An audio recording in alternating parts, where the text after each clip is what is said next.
Hi everyone, it's daily vlog number 4. The camera is here, not here, here.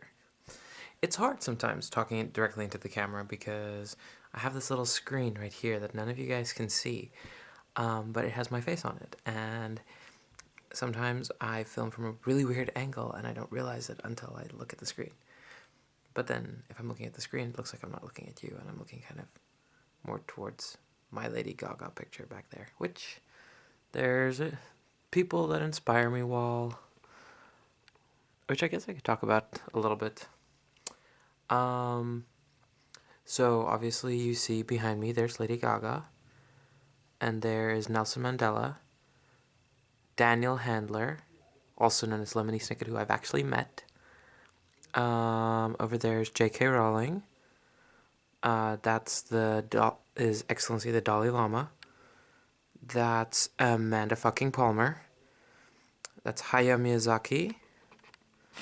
Whoop. That's my ceiling.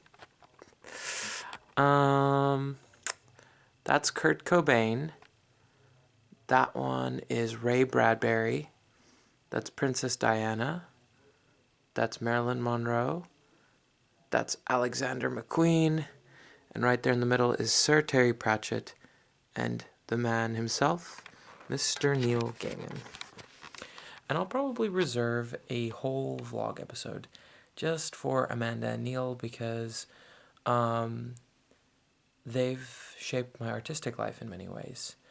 Um, there's been an artistic journey, and I could go on and talk about that, but I'm not going because it's kind of narcissistic and it's really rude, and you wouldn't be interested in it anyway. So, what I did do today on a more narcissistic level is I went tanning.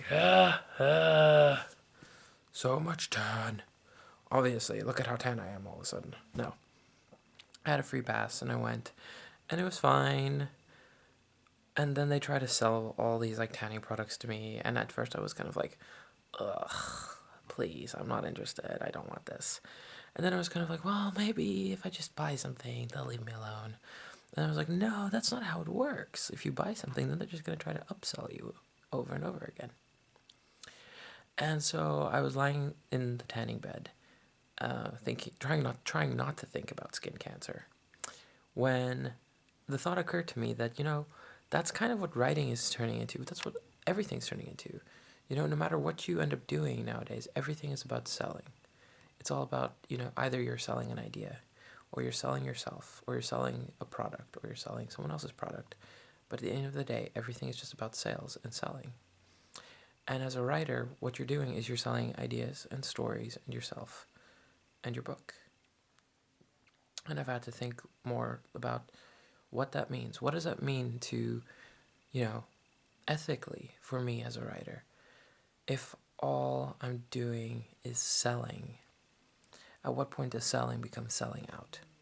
At what point do I start changing things that have to be said and stop saying them because they're unpopular or because they are not what people want to hear?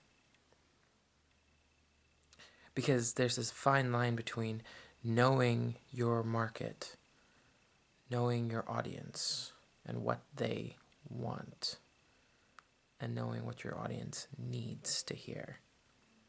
And sometimes they don't want to hear what they need to hear. But it's those authors in the past who have stuck by their guns and who have said what needed to be said, even if it wasn't a popular opinion at the time, that have changed the world. And again, we're back to the subject of my narcissism because obviously I'm totally putting myself in that category and I'm going to be one of those writers who changes the world. But it's more just saying, I'm constantly trying to be more aware of my audience. I'm constantly trying to say, okay, look, I have this story. How do I tell it in such a way that people will listen? And I think one of the biggest things in literature right now and in the world of art right now is that people aren't taking very many risks anymore. Everyone's sort of playing it safe in music, in film. I mean, look at how many blockbuster films they're making right now. And if your film's not a blockbuster, nobody will invest in it because it's, blockbuster type films are safe. And I feel like that's what's been taken out of writing as well. That's the reason why we don't have any, Allen Ginsberg right now. And again, I don't necessarily think that, well, I'm going to be that person to do that. But I think somebody should be. And I've been thinking more lately about just what that means to be thinking about you guys, the people who are hopefully going to be reading some of this. And to think about, okay, how can I impact you in a way that's meaningful and purposeful, and in a way that you won't feel like you're being preached at. You won't feel like, oh, there's somebody on a soapbox yelling at you. And make it so that it's impactful enough that you carry it with you, that you don't just read it and forget it, but that you read it and then think about it and keep thinking about it and carry it with you, and, And I guess some writing still does that, because I guess this is the part where I should share that there's a piece from the New Yorker called 13 Wives, and I believe it was in the March 2013 issue, but I could be wrong, like March 15th, 2003, I think, 2013. I could be wrong on that, but the piece is called 13 Wives. I can't remember who it's by, so I'm really sorry if you're the author, or if you know the author. Please feel free to correct any of those mistakes I just mentioned if you know what the answer is, and I might look it up and put it in the comments. Anyway, but the way the story is written, it's a man who basically, or a woman, whoever the narrator is, who has 13 wives, and the 13 wives could all be one person acting 13 different ways, or it could be one person that is being perceived in 13 different ways by the other person, or it could be 13 separate people. And it really talks about the multiplicity of individuals, and about how, we all have different facets to ourselves, and how people's perspective on us change, and all of that. And it's one of those short stories that I've carried with me ever since I read it. And it hasn't left me. And that's the type of writing that I want to do.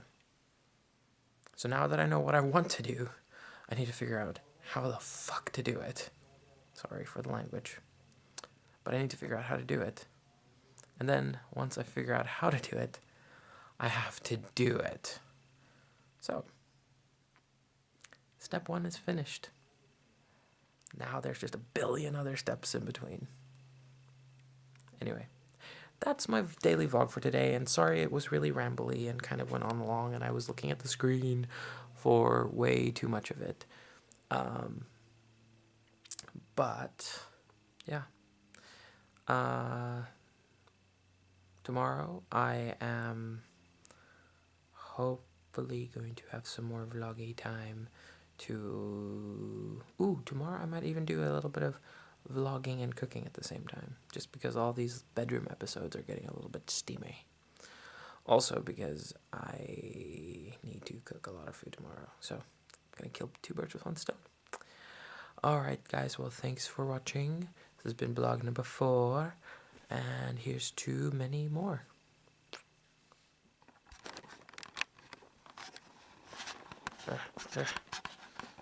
Button is where? Ah, there it is. Okay, bye guys.